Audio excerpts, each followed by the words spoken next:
இப்போ காதலன் படத்தினுடைய கதை உங்களுக்கு தெரியும். இந்த கதைக்கு பிரபுதேவா, நக்மா, வடிவேலை தேர்ந்தெடுக்கிறார் சங்கர்.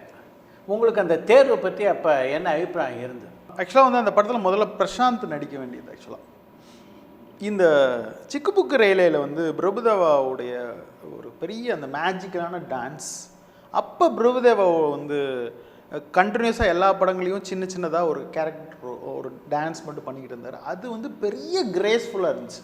நான் சூரியனில் ஊரில் பார்க்குறப்ப டாலாக்குண்டோ அந்த சாங்கு தேட்டரே எந்திரிச்சு ஆடிச்சு. ஸோ ஒரு ஒரு ஒரு ஒரு ஸ்டார் உருவாகி வர்றாரு அப்படிங்கிற ஒரு ஸ்மெல் எனக்கு ஃபீல் பண்ணேன் நான். இவர் ஸ்டாராக வந்துடுவாப்ல அப்படிங்கிற அந்த ஃபீல் பண்ணேன் நான் ஆக்சுவலாக.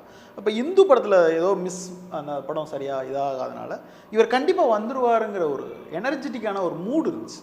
ரெண்டாவது அப்போ வந்து ஒரு பாடல்கள் வந்து அந்த அப்போ வந்து ஒரு படத்தினுடைய வெற்றிக்கு முக்கியமான காரணமாக இருந்த காலகட்டம் அது. இப்போ ரகுமான் சார் வேறு சேர்ந்தார். அதனால் வந்து இவர் வந்தால் சாங்கும் டான்ஸும் பாட்டுமா படத்தை வந்து வேற ஒரு இடத்துக்கு கொண்டு போயிடுவார்.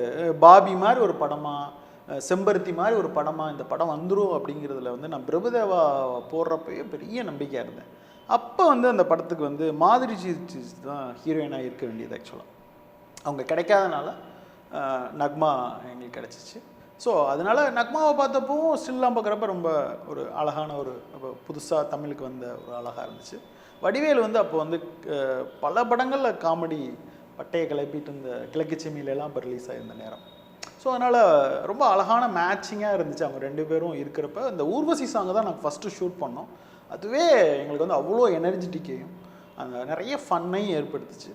ஸோ இந்த படமும் என்னென்னா ஃபஸ்ட்டு இந்த ஊர்வசி சாங் ரெக்கார்டாகி வந்தோடனே இந்த பாட்டே அந்த படத்தினுடைய வெற்றியை முடிவு பண்ணுற ஒரு இடத்துல அன்னைக்கு அதை கேட்குறப்ப அந்த சவுண்டிங்கில் இருந்து இது எங்கேயோ போகுது. இந்த படம் முகாபலா சாங் வர்றப்பெல்லாம் அவ்வளோ பெரிய மேஜிக் இருக்கும். ஸோ அந்த படம் எங்கேயோ போகுதுங்கிறது வந்து எனக்கு கண்டிப்பாக தெரியும். என்ன விளையாகட்டும், அதை வந்து குழுமநாளில் ஷூட் பண்ணதாகட்டும், அந்த படத்தினுடைய ஃபைட் ஆகட்டும், அந்த படத்தினுடைய கலாஷேத்ராவாகட்டும், அப்புறம் பேட்ராப்லாம் நான் அப்போ தான் சென்னையில் ஃபஸ்ட்டு கேட்குறேன். அதுக்கு எழுதின சாங் ஆகட்டும், அதெல்லாம் நிறைய புது விஷயங்கள் அந்த படத்தில் இருந்தது. வந்து கண்டிப்பாக அந்த வந்து யூத்தை பெருசாக அந்த படம் அட்ராக்ட் பண்ண போகுது அப்படிங்கிறது அப்பயே ஸ்மெல் ஆயிடுச்சு. ஆக்சுவலாக பிரபுதேவா செலக்ட் பண்ணது வந்து சங்கரேவா இல்லை மற்றவங்களுடைய? இல்லை சார், சங்கர் சார் வந்து இந்துலேயே பிரபுதேவா நடிக்கணும்னு முடிவு பண்ணதே சங்கர் சார் அப்படின்னு சொல்லுவாங்க. ஸோ அதனால் அவருக்கு வந்து பிரபுதேவா ஹீரோ ஆக்கணுங்கிற ஒரு எண்ணம் வந்து வலுவாக இருந்திருக்கு.